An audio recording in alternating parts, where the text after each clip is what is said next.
Είναι μια είσοδος.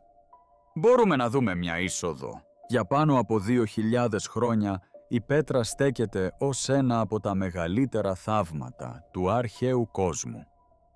Ροζ πέτρινη βράχη, κρυμμένη τάφη και το περίφημο θησαυροφυλάκιο που βρέθηκε στην Ινδιάνα Τζόουνς. Οι αρχαιολόγοι πίστευαν ότι αυτή η πόλη είχε ήδη αποκαλύψει όλα τα μυστικά της. Αλλά το 2024 όλα άλλαξαν. Κάτω από το κύριο μνημείο της πέτρας, οι ερευνητές αποκάλυψαν έναν σφραγισμένο υπόγειο θάλαμο, κρυμμένο για σχεδόν 2 χιλιετίες. Η είσοδος ήταν φραγμένη με τεράστιες πέτρες. Στο εσωτερικό, οι αρχαιολόγοι ανακάλυψαν 12 σκελετούς διατεταγμένους με τρόπους που δεν ταιριάζουν με κανένα γνωστό τελετουργικό ταφή των ναυωτίων. Αλλά αυτό δεν ήταν που σόκαρε περισσότερο τους επιστήμονες. Μερικά σώματα φαίνεται να έχουν ταφεί, χρησιμοποιώντας μία εντελώς ασυνήθιστη μέθοδο που δεν έχει ξαναδεί κανείς στην πέτρα. Γιατί αυτό το μέρος σφραγίστηκε για πάντα? Και μήπως αυτές οι ανακαλύψεις αποκαλύπτουν μυστήρια που προσπάθησε να θάψει ο αρχαίος κόσμος? Σήμερα αποκαλύπτουμε τα σκοτεινά μυστικά κάτω από την πέτρα και τι μπορεί να σημαίνουν υπό το φως του Λόγου του Θεού. Αφήστε τις σκέψεις σας παρακάτω και μοιραστείτε μια προσευχή αν πιστεύετε ότι κρυμμένες αλήθειες αποκαλύπτονται αυτές τις έσχατες ημέρες. Μπροστά στα μάτια σας στέκεται μια από τις πιο εκπληκτικές πόλεις του αρχαίου κόσμου. Φωλιασμένη στη νότια Ιορδανία, σκαλισμένη απευθείας σε πανύψηλους κόκκινους ψαμίτες, η πέτρα είναι γνωστή ως η πόλη των Ροδιών. Ένα εκπληκτικό αριστούργημα που λάμπει με αποχρώσεις του ροζ και του πορφυρού κάτω από τον ήλιο της ερήμου. Τώρα ας ταξιδέψουμε πίσω στα πέπλα του χρόνου για να κατανοήσουμε την αληθινή ιστορία αυτού του κάποτε ισχυρού βασιλείου. Πριν από 2.000 χρόνια, στο ζωτικό σταυροδρόμι των αρχαίων εμπορικών δρόμων, το βασίλειο των Ναυωτίων άκμασε πέρα από κάθε φαντασία. Η πρωτεύουσά της η Πέτρα ήταν μια πραγματική μητρόπολη που αναδύθηκε από την άγονη ερημιά. Μέσω αριστοτεχνικής μηχανικής, οι Ναβατάνοι έφεραν ζωογόνο νερό στην καρδιά της ερήμου, σκαλίζοντας κρυμμένα κανάλια τεράστιες δεξαμενές και καταπράσινους κήπους μέσα σε αδυσόπιτο βράχο. Ναοί και θησαυροί ξεχύλιζαν από πλούτη από μακρινές χώρες. Λιβάνι μύρο μπαχαρικά και χρυσό, ωστόσο με τον καιρό βίαιοι σεισμοί συγκλώνησαν τα θεμέλια της και οι μεταβαλλόμενες εμπορικές οδοί αποστράγγισαν αργά το αίμα της. Μέχρι τον 11ο αιώνα, η πέτρα είχε εξαφανιστεί μπασί από τη μνήμη του κόσμου. Έγινε ένας ψιθυριστός θρύλος μεταξύ των φυλών Μπενταουίν, μια πόλη φάντασμα που καταβροχθίστηκε από άμμο και σιωπή. Για αιώνες κανένας ξένος δεν τολμούσε να πλησιάσει. Οι τοπικές φυλές φύλαγαν τα μυστικά της με σθένος και πολλοί από αυτούς που την αναζητούσαν πλήρωσαν με τη ζωή τους. Όλα άλλαξαν τον Αύγουστο του 1812. Ένας νεαρός Ελβετός εξερευνητής, ο Ιόαν Λούντβιχ Μπουργκαρντ, αποφάσισε να βρει αυτήν την χαμένη πόλη πάση θυσία. Ήξερε πολύ καλά ότι ως Ευρωπαίος έπαιρνε ένα μεγάλο ρίσκο. Γι' αυτό ο Μπουργκαρντ έκανε ένα πολύ απεγνωσμένο βήμα. Έμαθε αραβικά και πήρε το όνομα Ιμπραήμ Ιμπάν Αμπνταλά. Ντύθηκε με ανατολίτικα ρούχα και προσποιήθηκε τον φτωχό προσκυνητή. Το σχέδιό του πέτυχε και ο οδηγός τον οδήγησε μέσα από ένα στενό σκοτεινό φαράγγι που ονομαζόταν Σικ. Ξαφνικά τα τείχη του φαραγγιού άνοιξαν και ο θησαυρός εμφανίστηκε μπροστά στα μάτια του εξερευνητή. Ήταν μία μεγαλοπρεπής πρόσωψη που οι αρχαίοι δάσκαλοι είχαν σκαλίσει απευθείας στον βράχο. Ο Μπαρ, μόλις που μπορούσε να συγκρατήσει τα συναισθήματά του και προσπαθούσε να μην προδώσει τον εαυτό του. Άλλωστε, μια επιπλέον κίνηση ή ένα σχέδιο στο σημειωματάριό τους θα μπορούσε να έχει τρομερές συνέπειες. Έτσι επανεμφανίστηκε επίσημα η πέτρα στους παγκόσμιους χάρτες. Έχουν περάσει περισσότερα από 200 χρόνια από τότε που ο Μπίρκχαρτ αποκάλυψε ξανά την πέτρα στον κόσμο. Κατά τη διάρκεια αυτής της περίοδου, οι αρχαιολόγοι πίστευαν ότι είχαν μελετήσει κάθε γωνιά της αρχαίας πόλης.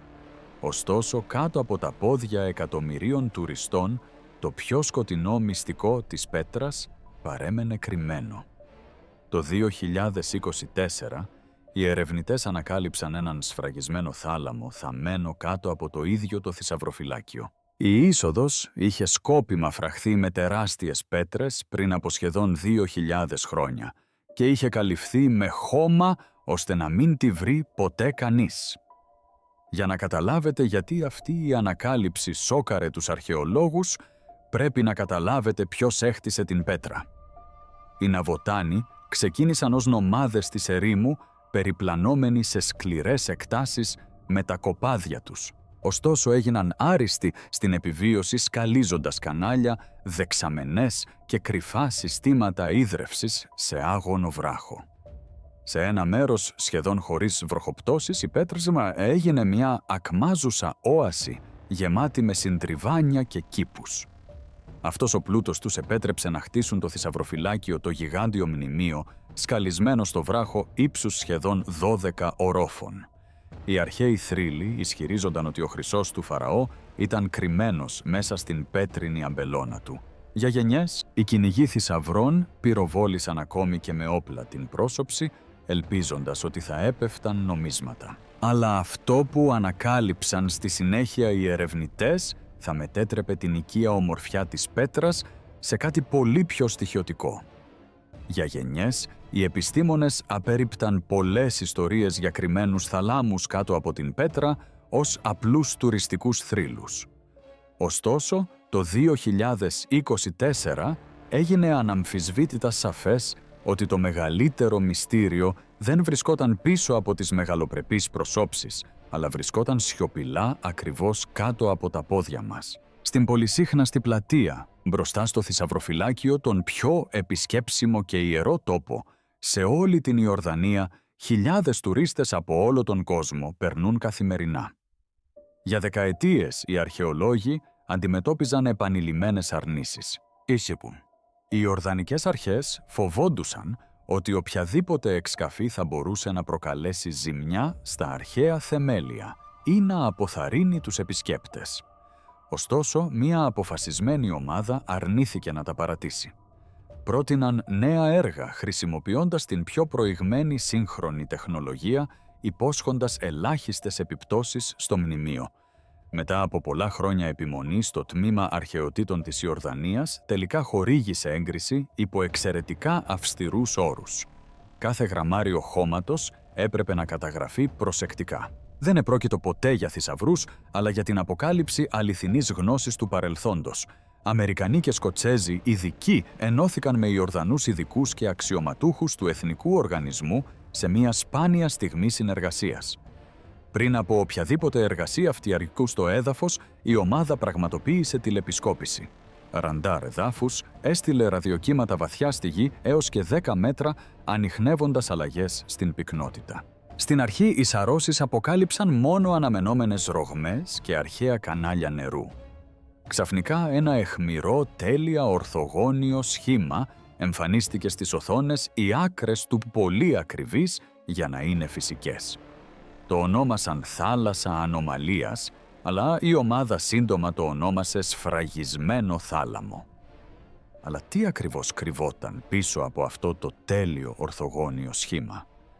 Ήταν ο χρυσός των βασιλιάδων που ψιθύριζαν οι Μπέντζουιν ή κάτι που οι αρχαίοι κατασκευαστές θα προτιμούσαν να ξεχάσουν? Η απάντηση ήταν κρυμμένη πίσω από ένα παχύ στρώμα από πέτρες και σκόνη. Όταν τελικά σήκωσαν τις τεράστιες πλάκες κρύος αέρας από 2.000 χρόνια πριν, όρμησε. Αυτό που βρήκαν μέσα θα αμφισβητούσε όλα όσα νομίζαμε ότι γνωρίζαμε για την πέτρα. Όπως είναι γραμμένο στον εκκλησιαστή, ο Θεός θα φέρει σε κρίση κάθε πράξη συμπεριλαμβανομένου κάθε κρυμμένου πράγματος, είτε είναι καλό είτε κακό. Και όπως θρηνεί ο ψαλμοδός, θα γίνουν γνωστά τα θαύματά σου στο σκοτάδι ή η δικαιοσύνη σου στη γη της λίθης. Όταν τα τελευταία στρώματα της γης καθαρίστηκαν, ένα κρύο ρεύμα αέρα βγήκε από το σκοτάδι από κάτω. Οι αρχαιολόγοι αργότερα περιέγραψαν τη μυρωδιά ως αρχαία και παράξενα διατηρημένη σαν ο ίδιος ο θάλαμος να είχε παραμείνει ανέγκυχτος από την εποχή του βασιλείου των Ναβατίων. Αυτό που περίμενε κάτω από το θησαυροφυλάκιο δεν ήταν μία κατεστραμμένη σπηλιά ή μία ξεχασμένη αποθήκη. Ήταν ένας προσεκτικά κατασκευασμένος ταφικός θάλαμος κρυμμένος με εξαιρετική ακρίβεια. Κατά μήκος των τοίχων υπήρχαν σκαλιστές κόγχες που πιθανότατα χρησιμοποιούνταν για προσφορές και τελετουργικά αντικείμενα. Στη συνέχεια σιγά-σιγά τα πρώτα ανθρώπινα λείψανα αναδύθηκαν από τις σκιές.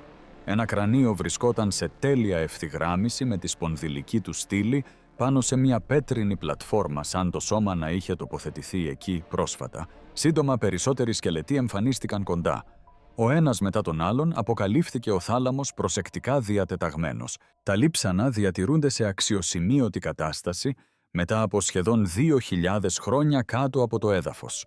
Κανένα από τα σώματα δεν φαινόταν εγκαταλελειμμένο ή πεταμένο απρόσεκτα. Αρκετά κρατούσαν ακόμα κεραμικά αγγεία και μικρά δοχεία θυμιάματος πιεσμένα στα πλευρά και τα χέρια τους. Το δωμάτιο επικράτησε τόσο σιωπηλό που ακόμη και οι αρχαιολόγοι άρχισαν να μιλούν μόνο ψιθυριστά. Δεν υπήρχαν σημάδια λαιλασίας, ούτε σπασμένα κόκαλα σκορπισμένα από κλέφτες που έψαχναν για θησαυρούς. Όλα παρέμειναν σχεδόν ακριβώς εκεί που τα είχαν αφήσει οι αρχαίοι κατασκευαστές. Ένα ακατέργαστο κεραμικό κύπελο τράβηξε αμέσως την προσοχή των ερευνητών επειδή έμοιαζε πολύ με το θρυλικό δισκοπότηρο από την ταινία Indiana Jones and the Last Crusade που γυρίστηκε στην Πέτρα δεκαετίες νωρίτερα. Ωστόσο αυτή η ανακάλυψη δεν έφερε καμία σχέση με τη φαντασία του Χόλιγουντ. Οι αρχαιολόγοι πιστεύουν ότι το αγγείο μπορεί να είχε βαθιά προσωπική σημασία για τους νεκρούς, ίσως χρησιμεύοντας ως η τελική τους σύνδεση με τον κόσμο από πάνω. Όσο όμως οι επιστήμονες μελετούσαν βαθύτερα τον θάλαμο, τόσο πιο ανησυχητικό γινόταν. Οι τάφοι των Ναβατίων συνήθως περιείχαν επιγραφές, προειδοποιήσεις, κατάρες ή ονόματα που τιμούσαν τους νεκρούς. Εδώ δεν υπήρχε τίποτα, ούτε σύμβολα, ούτε ταυτότητα, μόνο σιωπή σφραγισμένη κάτω από πέτρα. Μερικοί ερευνητές πιστεύουν τώρα ότι αυτά τα άτομα σβήστηκαν σκόπιμα από την ίδια τη μνήμη, καταδικασμένα να εξαφανιστούν στο σκοτάδι για πάντα. Όπως είναι γραμμένο στον Εκκλησιαστή, ο Θεός θα φέρει σε κρίση κάθε κρυμμένο πράγμα. Και στους ψαλμούς ρωτάει «Θα γίνουν γνωστά τα θαύματά σου στο σκοτάδι». Μέσα στο σφραγισμένο δωμάτιο της πέτρας, αυτό το ερώτημα αντυχεί με τρομακτικό βάρος. Όσο πιο βαθιά όμως έψαχναν οι αρχαιολόγοι κάτω από την πέτρα, τόσο πιο σκοτεινή γινόταν η ιστορία. Αυτό που αρχικά πίστευαν ότι ήταν ένας μόνος σφραγισμένος ταφικός θάλαμος, σύντομα αποκάλυψε έναν άλλο κρυφό χώρο κάτω από το ίδιο το πέτρινο δάπεδο. Όταν οι ερευνητές άνοιξαν προσεκτικά το κάτω πέρασμα, μια έντονη μυρωδιά ξεχύθηκε από το σκοτάδι. Αυτός ο θάλαμος φαινόταν εντελώς διαφορετικός από το δωμάτιο από πάνω. Η τείχη ήταν λεκιασμένη, μαύρο με παχιά στρώματα αιθάλης, σαν να είχαν καίει εκεί φωτιές ξανά και ξανά για μεγάλα χρονικά διαστήματα. Ο βαθύτερος θάλαμος δεν είχε πλέον την ήσυχη τάξη ενός τελετουργικού τάφου. Ανθρώπινα λείψανα ήταν διάσπαρτα χαοτικά στο πέτρινο δάπεδο. Οστά ήταν στριμωγμένα μεταξύ τους σε ενοχλητικές θέσεις εν μέρη θαμμένα κάτω από στάχτη και συντρίμμια. Η ανάλυση αργότερα αποκάλυψε σημάδια χρόνιας ασθένειας τραυματισμών, κατάγματα σωματικής εξάντλησης και ετών βάναυσης εργασίας χαραγμένα απευθείας στους ίδιους τους σκελετούς. Αυτά δεν ήταν τα λείψανα τιμημένων ευγενών που αναπαύονταν ειρηνικά κάτω από την πέτρα. Κάτι πολύ πιο ανησυχητικό είχε συμβεί εδώ.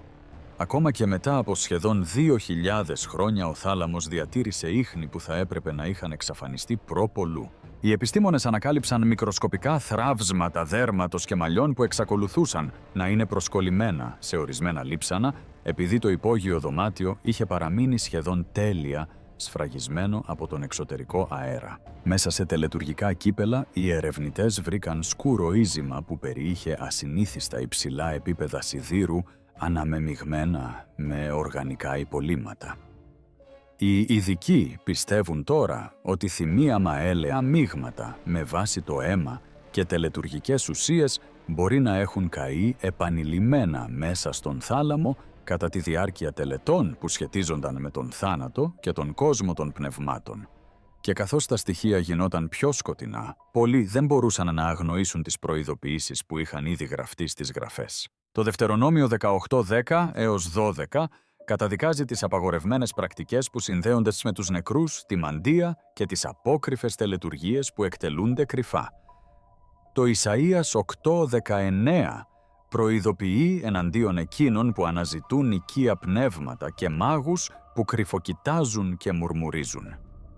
Ακόμη και η πτώση του βασιλιά Σαούλ ξεκίνησε όταν αναζήτησε κρυμμένη γνώση μέσω απαγορευμένων πνευματικών πρακτικών, αντί να αναζητήσει τη φωνή του Θεού. Στεκόμενος μέσα σε αυτόν τον καλυμμένο με εθάλη θάλαμο κάτω από την πέτρα, γίνεται αδύνατο να μην νιώσει κανείς το πνευματικό βάρος αυτών των αρχαίων προειδοποιήσεων. Επειδή κάτω από την ομορφιά των πέτρινων μνημείων και των ξεχασμένων βασιλείων, η ανθρωπότητα συχνά έκρυβε τις πιο σκοτεινές τελετουργίες της μακριά από το φως του Θεού, τουλάχιστον 12 άτομα ανακαλύφθηκαν μέσα στο υπόγειο συγκρότημα.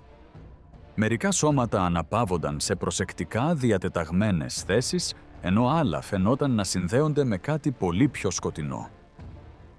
3 σκελετοί τοποθετημένοι δίπλα-δίπλα τράβηξαν αμέσως την προσοχή των αρχαιολόγων λόγω της παράξενης ακρίβειας της διάταξής τους. Φαινόταν σκόπιμο σχεδόν τελετουργικό, σαν τα σώματα να είχαν τοποθετηθεί σύμφωνα με ένα τελετουργικό μοτίβο που πλέον έχει χαθεί στην ιστορία.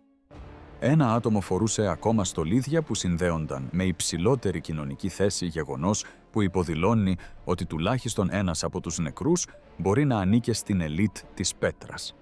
Ωστόσο, κοντά 2 νεότερα σώματα αποκάλυψαν σοβαρούς τραυματισμούς σε όλη τη σκελετική τους δομή. Κατάγματα οστών, σωματικά τραύματα και σημάδια παρατεταμένης ταλαιπωρίας κάλυπταν τα λείψανα. Οι επιστήμονες δεν μπόρεσαν να προσδιορίσουν εάν αυτοί οι τραυματισμοί προήλθαν από εργασία, τιμωρία, ασθένεια ή κάτι ακόμη πιο ενοχλητικό που συνδέεται με τελετουργική δραστηριότητα κάτω από την πόλη. Τώρα τα εργαστήρια διεξάγουν αλληλούχηση DNA και δοκιμές ραδιοάνθρακα με την ελπίδα να αποκαλύψουν την αλήθεια. Οι ερευνητές θέλουν να μάθουν αν αυτά τα άτομα ήταν μέλη της οικογένειας, κρατούμενοι υπηρέτες ευγενείς ή συμμετέχοντες σε απαγορευμένες τελετές κρυμμένες κάτω από τα θεμέλια της πέτρας. Κάθε θράψμα οστού μπορεί να κρύβει μέρος μιας ιστορίας θαμμένης για σχεδόν 2.000 χρόνια. Και όσο βαθύτερο γίνεται το μυστήριο, τόσο βαρύτερο γίνεται το πνευματικό βάρος. Το Δανιήλ 12:2 μιλάει για πολλούς από αυτούς που κοιμούνται στο χώμα της γης, που ξυπνούν για άλλη μια φορά. Το Ρωμαίους 2:16 δηλώνει ότι ο Θεός θα κρίνει μία μέρα τα μυστικά που είναι κρυμμένα στις καρδιές των ανθρώπων. Τίποτα που είναι θαμμένο κάτω από πέτρα δεν παραμένει κρυμμένο για πάντα μπροστά στα μάτια του Κυρίου. Αποκαλύπτει το κρυμμένο σκοτάδι της ίδιας της ανθρωπότητας. Η αρχαία πάλη μεταξύ δύναμης θανάτου μυστικότητας και της αιώνιας εξουσίας του Θεού. Αυτό που ξεκίνησε ως ένας μόνος σφραγισμένος θάλαμος εγείρει τώρα φόβους ότι ένας ολόκληρος υπόγειος λαβύρινθος θα μπορούσε ακόμα να κρύβεται κάτω από την αρχαία πόλη. Οι ερευνητές πιστεύουν ολοένα και περισσότερο ότι ο θάλαμος που αποκαλύφθηκε κάτω από τον θησαυρό ήταν μόνο το πρώτο στρώμα από κάτι πολύ βαθύτερο που ήταν θαμμένο κάτω από τα θεμέλια της πέτρας. Νέες σαρώσεις με χρήση προηγμένου ραντάρ διείσδυσης εδάφους σχεδιάζονται ήδη σε ευρύτερα τμήματα της πόλης. Οι επιστήμονες ελπίζουν ότι η τεχνολογία θα αποκαλύψει κρυφούς διαδρόμους, σφραγισμένα περάσματα, υπόγειους θαλάμους και ξεχασμένους τελετουργικούς χώρους κρυμμένους κάτω από τα ορατά μνημεία. Μερικοί αρχαιολόγοι υποψιάζονται τώρα ότι η πέτρα μπορεί να περιέχει πολλαπλά υπόγεια επίπεδα σκαλισμένα απευθείας στον βράχο κάτω από την ίδια την πόλη. Για γενιές ολόκληρες, οι τοπικές φυλές ψιθύριζαν για κρυμμένες σύραγγες κάτω από την πέτρα, όπου αρχαία μυστικά ήταν σφραγισμένα μακριά από τον ζωντανό κόσμο. Μερικοί οδηγοί μιλούσαν ήσυχα για υπόγεια περάσματα που συνέδεαν ιερά μέρη κάτω από τα βουνά. Άλλοι προειδοποιούσαν ότι ορισμένα μέρη της πέτρας επικρατούσε μια παράξενη σιωπή μετά το σκοτάδι, σαν τυχήκαν οι ίδιες οι πέτρες να θυμόντουσαν κάτι θαμμένο πριν από πολύ καιρό. Όσο περισσότερα αποκαλύπτει η σύγχρονη τεχνολογία, τόσο πιο ξεκάθαρο γίνεται ότι οι ναβοτανοί μπορεί να είχαν κρύψει πολύ περισσότερα κάτω από την πέτρα από ό,τι είχαν ποτέ συνειδητοποιήσει οι ιστορικοί. Αυτό που κάποτε θεωρούνταν μόνο ένα όμορφο τουριστικό θαύμα, αρχίζει να αποκαλύπτει τη σκιά ενός πολιτισμού βαθιά συνδεδεμένου με τη μυστικότητα, την τελετουργική δύναμη και τις κρυφές τελετουργικές πρακτικές. Το εδάφιο Αβάκ 2:1 δηλώνει «Διότι η πέτρα θα φωνάξει από τον τοίχο». Στο Λουκά 19:40 ο ίδιος ο Ιησούς προειδοποίησε ότι αν οι άνθρωποι παρέμεναν σιωπηλοί, ακόμη και οι πέτρες θα φώναζαν. Ίσως η πέτρα γίνεται μία υπενθύμηση ότι κανένα βασίλειο, κανένα κρυφό δωμάτιο και κανένα μυστικό θαμμένο κάτω από τη γη δεν παραμένει για πάντα κρυμμένο ενώπιον του Θεού. Γιατί τελικά, ακόμη και η σιωπή που είναι παγιδευμένη κάτω από την πέτρα αρχίζει να μιλάει. Καθώς οι αρχαιολόγοι αποκάλυπταν κρυμμένους θαλάμους κάτω από την πέτρα, ένα άλλο αρχαίο μυστήριο αναδυόταν χιλιάδες μίλια μακριά, στις ζούγκλες του Παναμά. Κάτω από αυτό που φαινόταν να είναι συνηθισμένη γεωργική γη στο Ελλάνο, οι ερευνητές άρχισαν να ανακαλύπτουν ταφικούς θαλάμους ελίτ που ξεχύλιζαν από χρυσά στολίδια, τελετουργικά κοσμήματα, καμπάνες, θώρακες και τελετουργικά αντικείμενα θαμμένα για αιώνες κάτω από τη γη. Αρχικά, οι επιστήμονες πίστευαν ότι η περιοχή κάποτε αποτελούνταν από μικρά απομονωμένα χωριά με περιορισμένη πολιτική δύναμη. Αλλά οι ανακαλύψεις στο Ελκάνο άλλαξαν εντελώς αυτή την αντίληψη. Οι τάφοι αποκάλυψαν κάτι πολύ πιο οργανωμένο, κληρονομικούς ηγεμόνες, θαμμένους με προσεκτικά διατεταγμένα σύμβολα εξουσίας και ιερού κύρους. Μερικοί θάλαμοι περιείχαν χρυσά στολίδια τόσο μικρά που θα μπορούσαν να ανήκουν μόνο σε παιδιά. Οι ερευνητές πιστεύουν τώρα ότι η κοινωνική θέση και η δύναμη μπορεί να κληρονομούνταν από την ίδια τη γέννηση, μεταδιδόμενη από γενιά σε γενιά στις γραμμές αίματος. Όσο πιο βαθιά συνεχίζονταν οι ανασκαφές, τόσο πιο τελετουργικές εμφανίζονταν οι ταφές. Χρυσά θώρακες κάλυπταν τα στήθη των ελίτ ηγεμόνων. Καμπάνες, σύμβολα ζώων και ιερά στολίδια περιέβαλαν τους νεκρούς σε προσεκτικά διατεταγμένους σχηματισμούς. Οι κηδείες έγιναν δημόσιες επιδείξεις εξουσίας, σχεδιασμένες να διακηρύξουν την εξουσία ακόμη και πέρα από τον ίδιο τον θάνατο. Πολλαπλοί ταφικοί θάλαμοι που ανακαλύφθηκαν σε όλη την περιοχή αποκάλυψαν ότι αυτές οι τελετουργίες συνεχίστηκαν για πολλές γενιές, διατηρώντας ένα σύστημα ιεραρχίας κρυμμένο κάτω από το έδαφος της ζούγκλας για αιώνες. Και για άλλη μια φορά οι ανακαλύψεις αναγκάζουν την ανθρωπότητα να αντιμετωπίσει ένα αρχαίο πνευματικό μοτίβο που επαναλαμβάνεται σε όλη την ιστορία. Βασίλεια αναδύονται, ο πλούτος. Πολλαπλασιάζεται η δύναμη, συγκεντρώνεται στα χέρια των ελίτ που επιδιώκουν τη μονιμότητα πέρα από τον τάφο. Ο Εκκλησιαστής 5:10 προειδοποιεί ότι αυτός που αγαπά το ασήμι δεν θα χορτάσει ασήμι. Στο Δανιήλ 5, η ισχυρή Βαβυλώνα γιόρτασε τον πλούτο και τη δύναμή της, ενώ η κρίση γραφόταν ήδη στον τοίχο μπροστά στα μάτια του Θεού. Στεκόμενοι μπροστά σε αυτούς τους χρυσούς τάφους, μία αλήθεια γίνεται αδύνατο να αγνοηθεί. Τα ανθρώπινα βασίλεια χτίζουν μνημεία πλούτο και τελετές για να διατηρήσουν τα ονόματά τους για πάντα. Πολύ πριν υπάρξουν τα σύγχρονα έθνη, πριν οι ακτές πάρουν τη σημερινή τους μορφή, ένας τεράστιος κόσμος εκτινόταν σε αυτό που είναι τώρα η Νοτιοανατολική Ασία. Οι επιστήμονες πιστεύουν τώρα ότι η Ινδονησία, η Μαλαισία, η Ταϊλάνδη, το Βιετνάμ και οι γύρω περιοχές ήταν κάποτε συνδεδεμένες ως μία τεράστια στεριά που ονομάζεται Σάντερλαντ.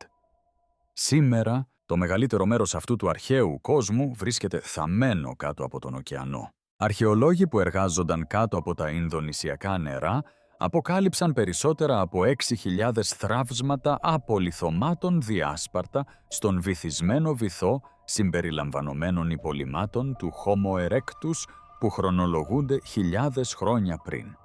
Οι αρχαίοι άνθρωποι κάποτε περπατούσαν ελεύθερα σε πεδιάδες που δεν υπάρχουν πια. Τεράστια ζώα διέσχιζαν ανοιχτές κοιλάδες που τώρα ήταν κρυμμένες κάτω από σκοτεινά νερά των ωκεανών. Ποτάμια κάποτε έρεαν μέσα από εδάφη, όπου τα πλοία τώρα πλέουν πάνω από σιωπηλά ερείπια ξεχασμένων τοπίων. Οι ερευνητές πιστεύουν ότι το τέλος της εποχής των παγετώνων άλλαξε τα πάντα. Καθώς οι θερμοκρασίες αυξάνονταν, οι παγετώνες έλειωναν και η στάθμη της θάλασσας σιγά σιγά καταβρόχθιζε τη γη. Ολόκληρες μεταναστευτικές οδοί εξαφανίστηκαν κάτω από την άνοδο της στάθμης των υδάτων. Δάση κυνηγετικά εδάφη και αρχαίοι οικισμοί καταβροχθίστηκαν από τη θάλασσα, μέχρι που σχεδόν κανένα ίχνος δεν παρέμεινε ορατό στον σύγχρονο κόσμο.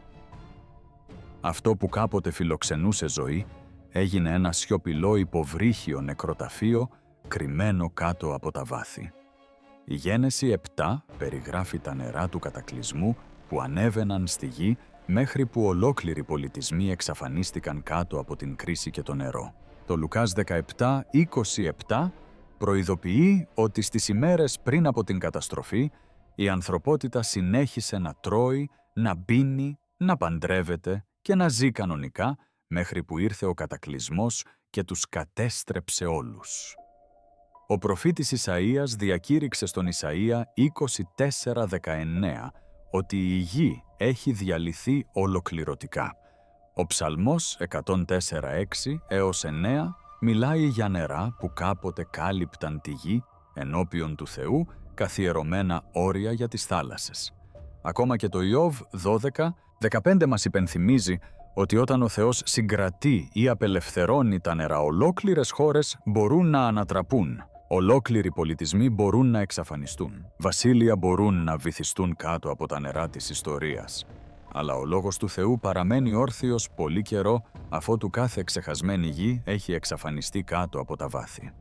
Η πέτρα έχει από καιρό γιορταστεί ως ένα θαύμα ομορφιάς.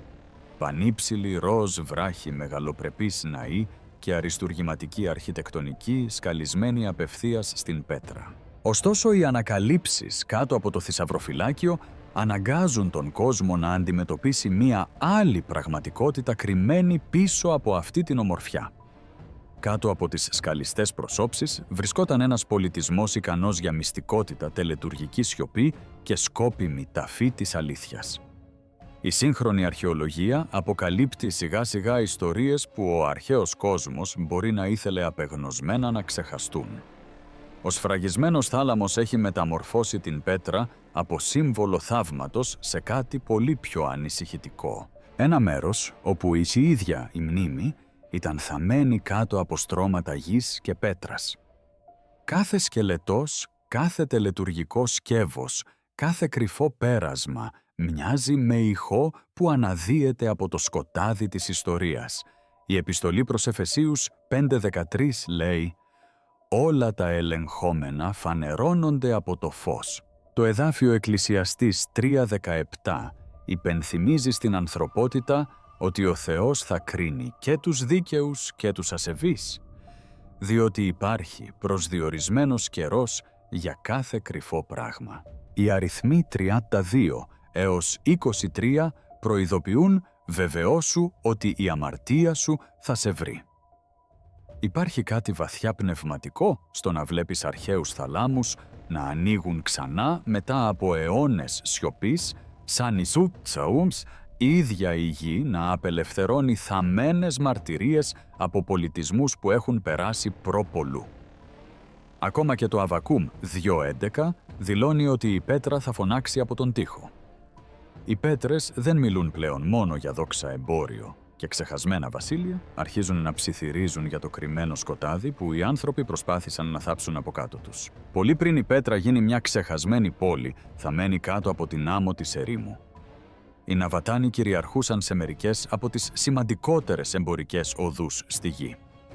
ξεκίνησαν ως περιπλανόμενες φυλές της ερήμου, κινούμενες μέσα από σκληρή, άγρια φύση, με καραβάνια, με καμήλες, επιβιώνοντας σε μέρη όπου οι περισσότεροι πολιτισμοί δεν θα μπορούσαν ποτέ να επιβιώσουν.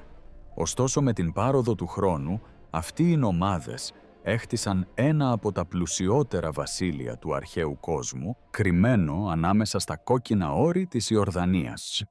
Τα καραβάνια τους διέσχισαν την Αραβία, την Αίγυπτο, τη Συρία και τον Μεσογειακό κόσμο, μεταφέροντας λιβάνι, μύρο, μπαχαρικά, χρυσό, χαλκό, μετάξι και σπάνιους θησαυρούς μέσα από ατελείωτες ερήμους. Οι αρχαίοι ιστορικοί θαύμαζαν το πώς οι Ναβατάνοι κατέκτησαν εδάφη που άλλοι φοβόντουσαν. Γνώριζαν κρυμμένες πηγές νερού, μυστικά μονοπάτια της ερήμου και τεχνικές επιβίωσης που μετέτρεπαν την άγονη ερημιά σε ρέοντα κέντρα πλούτου και δύναμης.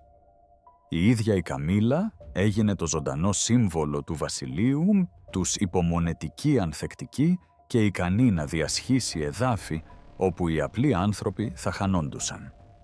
Και υπάρχει κάτι βαθιά βιβλικό στην εικόνα αυτών των καραβιών που κινούνται μέσα από την έρημο μεταφέροντας θυμίαμα και χρυσό κάτω από φλεγόμενους ουρανούς. Το Ισαΐας 60:6 μιλάει για καμήλες που καλύπτουν τη γη, ενώ οι έμποροι φέρνουν χρυσό και θυμίαμα από μακρινά βασίλεια. Οι παροιμίες 31 έως 14 συγκρίνουν τους εμπόρους που φέρνουν τρόφιμα και αγαθά από μακριά.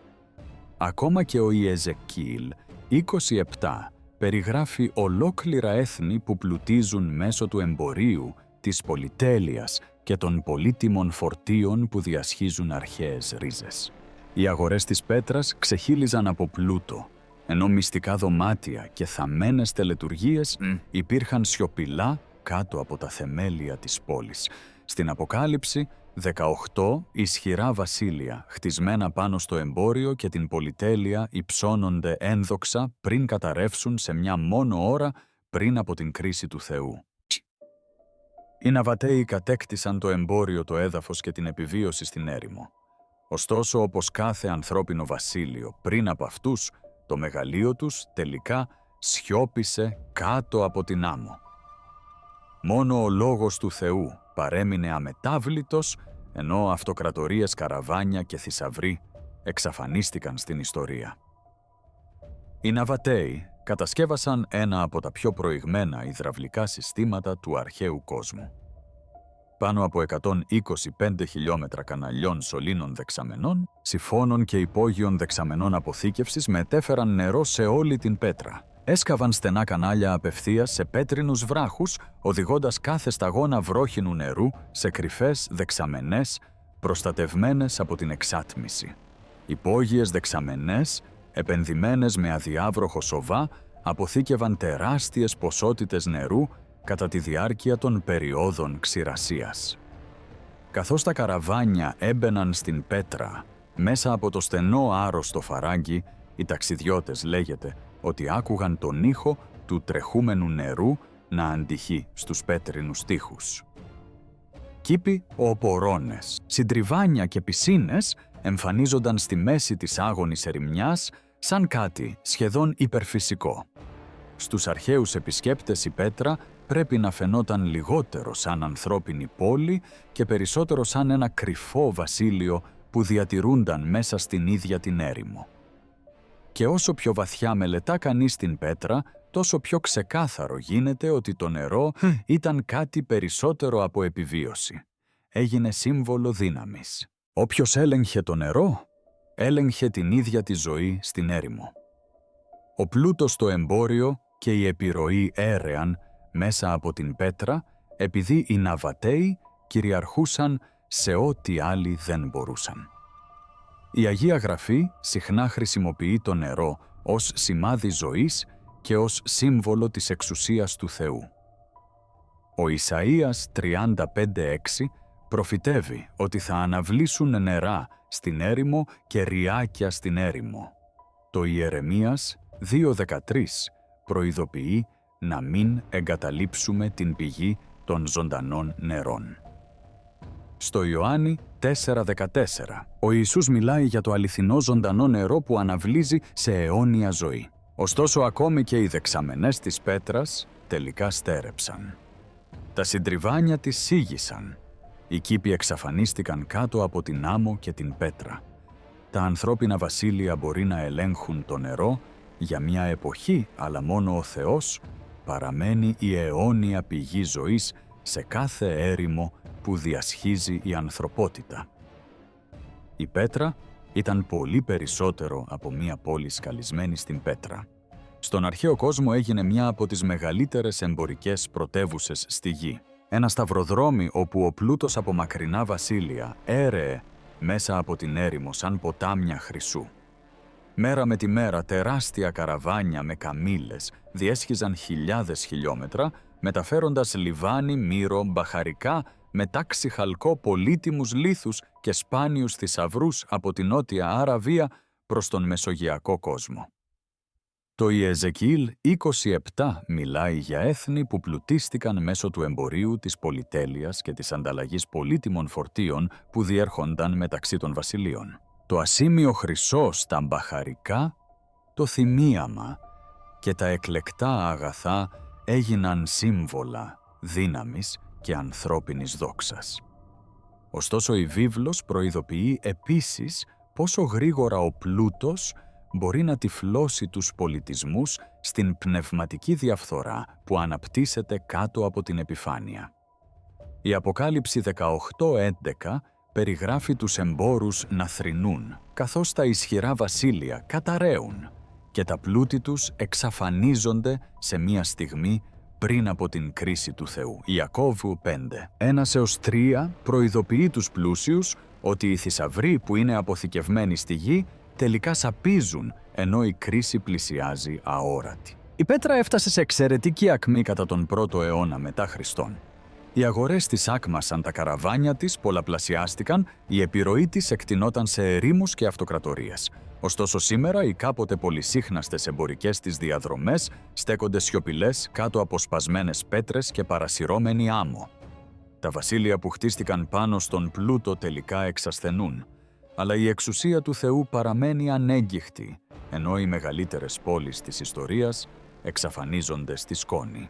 Ψηλά πάνω από τις κοιλάδες και τους πέτρινους ναούς της πέτρας, οι ναβώτιοι ιερείς σκαρφάλωναν κάποτε σε ιερές βουνοκορφές, με θέα ολόκληρο το βασίλειο της ερήμου από κάτω. Σκαλισμένοι στους βράχους υπήρχαν αρχαίοι βωμοί, μαυρισμένοι από τον καπνό του θυμιάματος και τις τελετουργικές φωτιές που έκαιγαν κάτω από τον ανοιχτό ουρανό. Θρησκευτικές πομπές πιθανότατα κινούνταν προς τα πάνω μέσα από τα βουνά κατά τη διάρκεια ιερών γιορτών, ενώ οι ιερείς μετέφεραν προσφορές στους θεούς τους στους υψηλούς τόπους της πέτρας. Δίδυμες πέτρινες κολόνες που στέκονταν πάνω από την πόλη μπορεί να συμβόλιζαν τις θεότητες των Ναβατάν Ντουτσάρα και Αλ Ουζούζα, μορφές που συνδέονταν με τη δύναμη, τη γονιμότητα, τα αστέρια, τη βασιλεία και την προστασία.